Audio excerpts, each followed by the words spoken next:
Blog Talk Radio.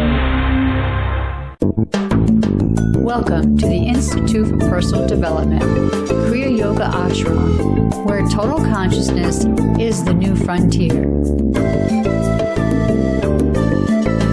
Kriya Yoga is union of the individual with the divine. Join us as we explore the practices to initiate this process. Good morning. Welcome to the Voice of Yoga. Let's Talk Consciousness. I am your hostess, Lisa Winton, and with me is Kenny Toy, also known as Swami Jayananda, founder of the Institute for Personal Development, located here in Hampton, New Hampshire. Good morning, Swami. Thank you for being here today. How are you? Good morning. I'm doing pretty good today. How about you? Well, I'm doing great today, too. Thanks for asking. And we'd like to thank you all for tuning in. Today in the Voice of Yoga, we will talk about life under the influence of spiritual awareness as the only state of being. In this show, we will discuss a different meaning to the birth of Christ, not as a person, but as an eternal principle. Listen as we explore how peace on earth is a divine right which must be understood to be experienced. Welcome to the Voice of Yoga. We are talking consciousness. Join the Kriya Yoga Spiritual Advance to get the light in your soul and reflect divine love only. Swami, the title of today's show is Divine Love as the Only Emotion. Sounds like we have a lot to talk about with this title. Let's get started. Yeah, I think what we want to do here is establish a difference between human love and divine love. And for me, the major difference appears across the board of the 7 words Mary Baker Eddy uses for God: principle, soul, life, love, mind, truth, and spirit. These are words in a book, and when we experience them humanly, it's very different than if we experience them divinely. She explains this using a distinction between belief and understanding. Everything human is belief, and divine is understanding. So we begin with my understanding is different than divine knowing. Personal sense is belief, but divine knowing is understanding. That'll start to give us this distinction between the divine creation and the mental material recreation or concept about the divine creation. Revelation of divine truth is a process, and that process begins with the separation. We have to separate identity from the mental material concept and then rejoin with the spiritual divine creation, the truth of being. So you are telling us that there is a difference between human love and divine love, but how would we know the difference? What does it look like when we are experiencing divine love as opposed to human love? Yeah, the difference between things that are finite and mortal and that which is eternal and infinite become your comprehensive clues. So say, for example, human love, people fall in and out of human love. It's subject to change, whereas the divine experience is changeless, perfect, it's whole. Human love can become hate, whereas the divine paradigm, there's only absolute love. There's no opposite. We're out of duality. We're out of the law of karma, under the government of oneness. Spirit is one, it's whole, it's indivisible and changeless. Very different than what we as humans are accustomed to experiencing and what we're calling life, which is under this mental material regulation. I just wanted to have a clarification because we've been talking about once have reached this state of spiritual awareness, all the divine qualities outpicture in our experiences. So that's why I guess I would want to make sure that we knew the difference between human love and divine love. Yeah, and it's going to get even more complicated. But what I find is science is catching up with Mary Baker Eddy and her discovery. In quantum physics, it's now said what we call life is observation dependent. When Einstein was on the planet, they thought when you were not looking at things, they were there. But now this theory is changed. The world of energy is in a wave state until someone, the language they use, makes a measurement. And the wave becomes a particle, becomes tangible. They also say it is the observer who sets the measurement for the collapse of the wave function. And this is all in compliance with metaphysical and mystical beliefs, because in metaphysics and mysticism, the formula is how we think is what we become. We have learned collectively with thought and belief, we can have an effect on appearances. We can change what is appearing in the mental material world. Now we want to even go a little bit further with this, because in order to really get the benefit of the promises in Scripture, we need to start with a principle, with a law. And starting with the divine creation is essential. That's why the title is Divine Love as the Only Emotion. In the light of divine spiritual truth, there is no secondary creation. Just like light dispels darkness, truth dispels the error of the mortal belief. We're learning this isn't just something you believe in, as Orthodox religion kind of left us with, this belief system, and we weren't going to be able to test it. So now we're learning, just like when a blacksmith makes a sword or a knife, it's not until they ring it on the anvil do they really know if their work was worthy. Learning this idea of healing, the idea of being able to live above corporeal sense and correct it, becomes your litmus test. It's how you prove what you are conscious of. You start to prove how you are thinking. And that's why Mary Baker Eddy called Christian Science a science, because it is a demonstrable principle. So all that you're describing is living under the influence of spiritual awareness. But we also have to realize that we are still in this human form, so we might be confused at times. Are we living really under spiritual awareness, or are we just having a good day?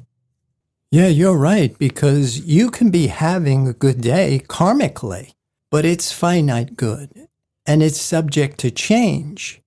And so what science hasn't figured out is what Mary Baker Eddy did figure out, which is there are modes of thinking. It's not just a theory. What we're calling life is observation dependent.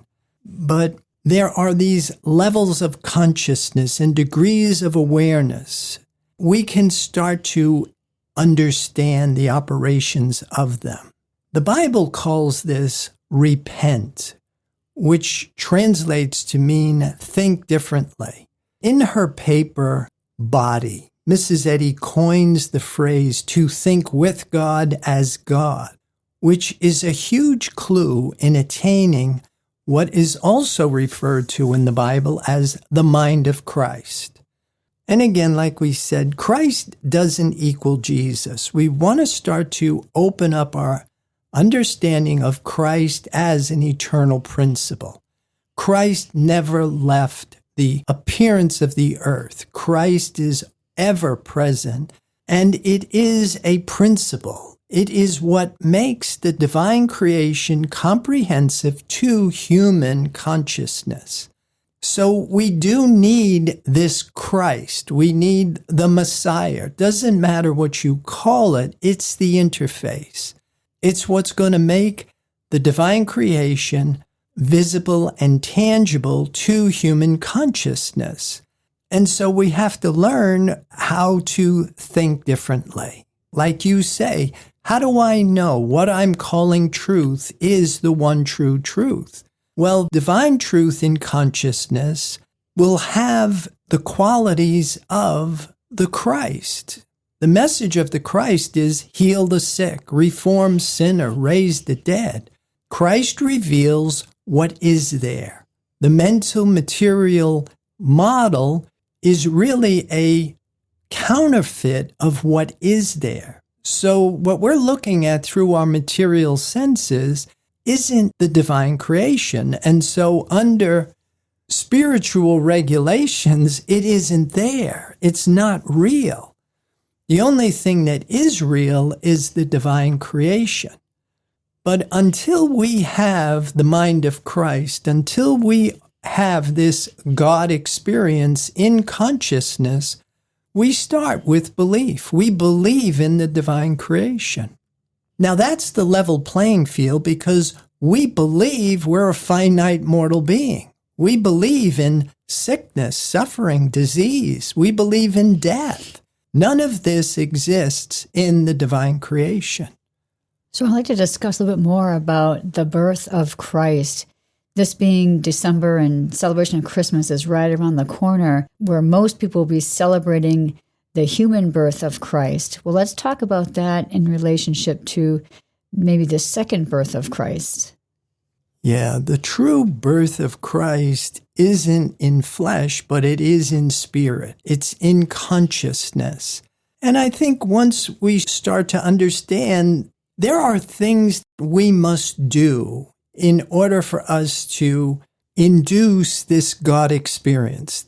We have to initiate this birth of Christ in consciousness. If we just live instinctually by thinking, breathing, eating, sleeping, fornicating, we survive. We perpetuate this mental material concept. We're living in yoga, we call it the cycle of death and rebirth. And we're looking for liberation from this. In order to do it, we have to rebirth our false sense of self in spirit. That's an important part that has to be in place. We have to separate from being individualized by the world mind under the law of karma, driven by a belief in two powers, and then we have to reconnect, join with the invisible, intangible omnipresence, because that's the physics of it. Like attracts like. If your identity is in a physical form, the form comes in with a pattern. It comes in with instinct. The physical body looks for food. It looks for mother. It's looking for approval, for validation. We have to change these reward circuits in the brain on a very tangible level in order to loose consciousness from the imprisonment of this mind-body complex that we're stuck in. And then, like we say, you join with truth and wholeness. You join with a different source of sustenance, a different energy. And it's really not even energy. You join with spirit, which is invisible and intangible to corporeal sense, as opposed to energy, which is at the level of thought. Energy is invisible, but it's tangible. We can measure energy. We can measure brainwave frequencies, but there's nothing to measure spirit. So we're really looking for nothing in consciousness.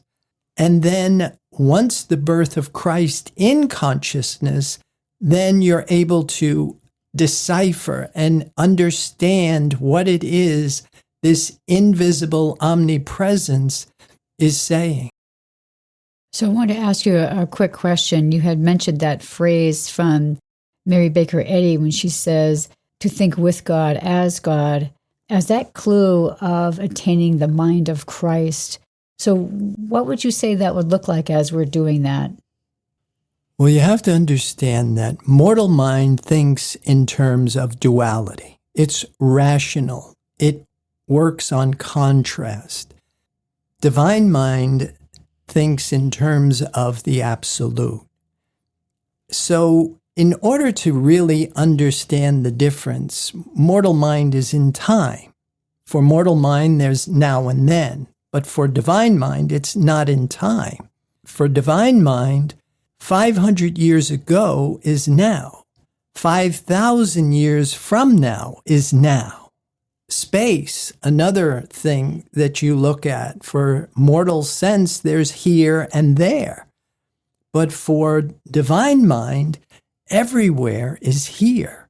And so just using those two things, you can start to see there's going to be a dramatic difference between understanding yourself spiritually, where you're out of time, space, concept, belief, matter, form, no longer thinking, but knowing, and you're out of human will and personal sense. You can't put an infinite mind in a finite body. So there is this whole transformation that must be in place for you to acquire or to allow divine mind to take over the scientific government of your being. We're going to pause right here to hear a word from our sponsor. Listeners, we'll be back with you in just a few moments. Kriya Yoga Theory 1, Human Development and the 8 Essential Stages of Kriya Yoga. This program is a comprehensive course that will help you get your arms around the science of Kriya Yoga. It provides a clear understanding of the goals and objectives behind yoga, along with the physics of spirituality.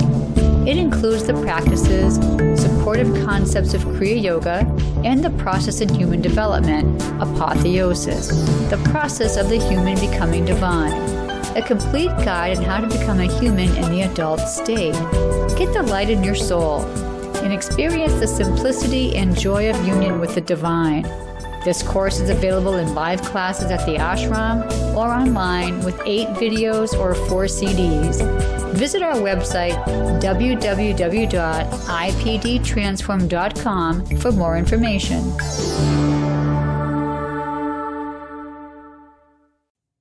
Welcome back. For those who are just joining us, you're listening to The Voice of Yoga, and we are talking consciousness. So I'd like to talk about a statement we have in the summary. I'll read it. We're going to explain how peace on earth is a divine right which must be understood to be experienced. As I said earlier, this is the time of year we're going to be hearing a lot about peace on earth. So can you tell us what you think this means for us? Yeah, the title of today's show, Divine Love as the Only Emotion. The divine creation is the only reality. And peace, love, joy, goodness, kindness, gentleness, faithfulness, patience, temperance is its infrastructure. That is all it can be.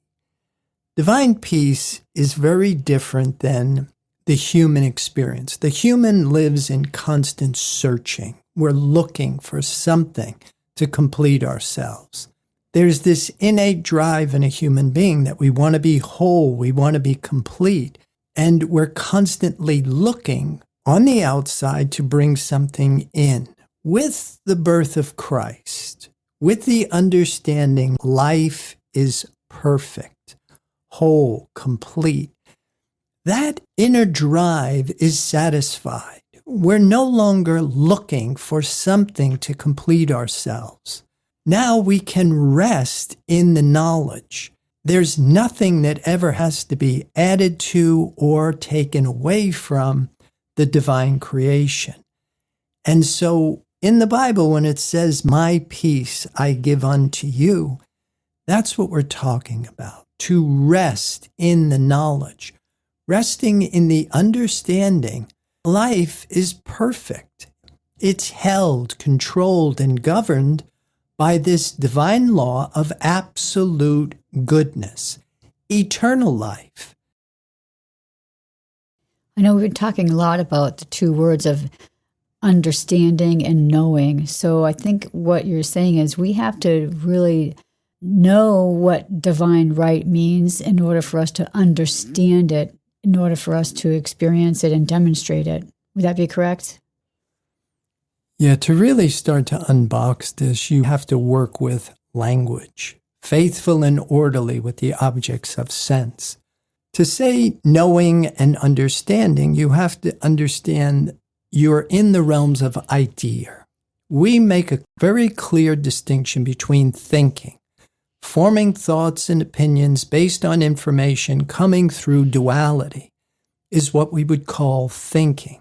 And that entire model is driven by a belief in two powers. There is good and evil. There is light and dark.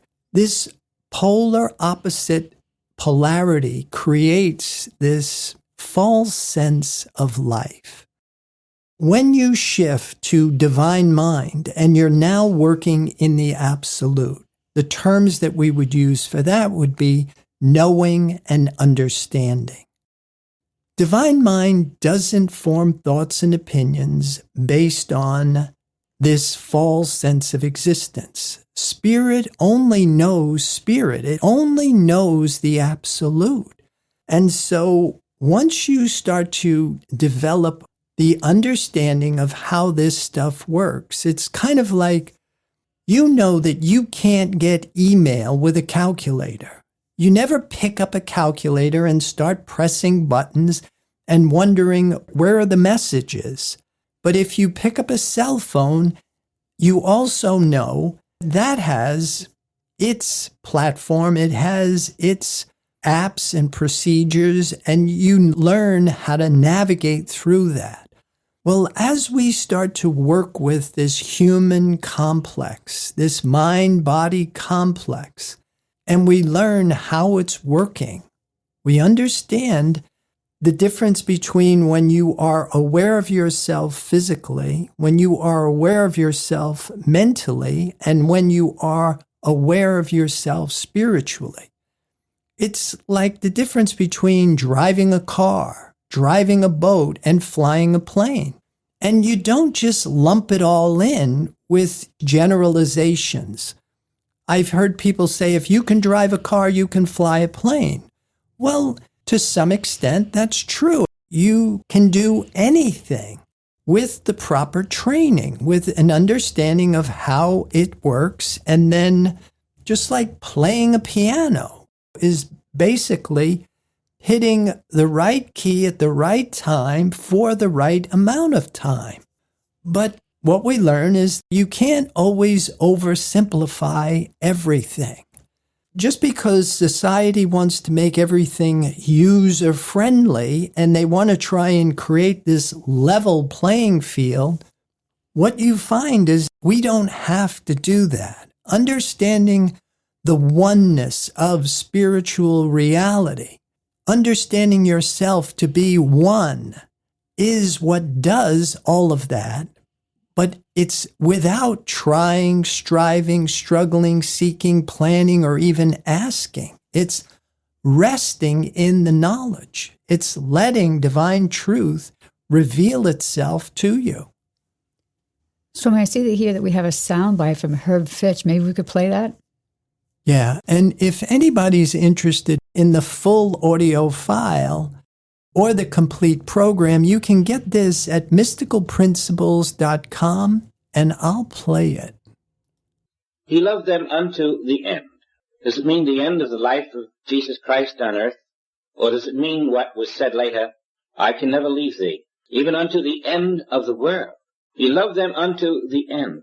The Christ, being omniscient, could see the fullness of that which is. And the love of the Christ extends through to the end of this world, through to the end of mortality. In other words, having been touched by the love of the Christ, and you know when this happens, you can be certain that the love of the Christ which has touched you, which you have received, which you have realized as ever present, this is a forever love, unto the end. It can never depart. And so when you have reached that level of assurance, that you have in some way experienced the love of Christ, you may rest confidently that wherever you go, whatever you do, whether you live in what the world calls sin or not, the love of the Christ is forever. It is your permanent heritage. It can never be removed. There is no power on the earth that can remove the love of the Christ until the end. And that end is only when you have made your transition into being Christ. That end is the beginning of Christhood and the end of mortality. This is the assurance that Christ never departs your being, but is your being. Now those of us who have doubted, who have felt perhaps that we had been forsaken, It is actually we who had forsaken the Christ. We, in experiencing the things of this world, pains and the pleasures, the dualities, the complaints, the resentments, the fears, the hates, the discords, all we are doing is denying that we are that Christ. Every pain says, I am not Christ. Every fear says, I am not Christ. Every form of hostility toward another says, he is not Christ, nor am I. For Christ is none of these things. And so carefully we watch our actions to be sure that we are serving the inner Christ by recognition, by acceptance, by love, by humility, by all those things that are Christ-like. And every time we act out of character, we invite the karma of the world. The love of the Christ being ever with us, when we are in another form of emotion than divine love, when we are in hate, animosity, we are turning from that love which is ever present, ever ready to forgive, to erase, to look through the physical activity into the spiritual harmony ever present. This is our dispensation, which we have been ignorant of as human beings. But now, as we come closer to the Passover, the transition, the real Passover, we are being made aware of the ever-presence of divine love, felt only by those who have opened themselves to the acceptance of it. What we're getting at here is the only reality is the divine creation with the divine quality, and everything else is a lie. Let's look at the Bible. 1 John 4:16-21. And we have known and believed the love that God hath to us. God is love, and he that dwelleth in love dwelleth in God, and God in him. Herein is our love made perfect, that we may have boldness in the day of judgment, because as he is, so are we in this world. There is no fear in love, but perfect love casteth out fear, because fear hath torment. He that feareth is not made perfect in love. We love him, because he first loved us. If a man say, I love God, and hateth his brother, he is a liar. For he that loveth not his brother, whom he hath seen, how can he love God, whom he hath not seen? And this commandment have we from him, that he who loveth God love his brother also. End of the quote. Yeah, this whole idea of fear. Fear is a defense mechanism for the false sense of self. And when you are in the light of divine love, there is no false sense of self. How can you love God and hate anything? Because if God is all, then what is it that you're hating? The only thing that you can possibly be hating is the lie, a false belief in something other than the allness of God.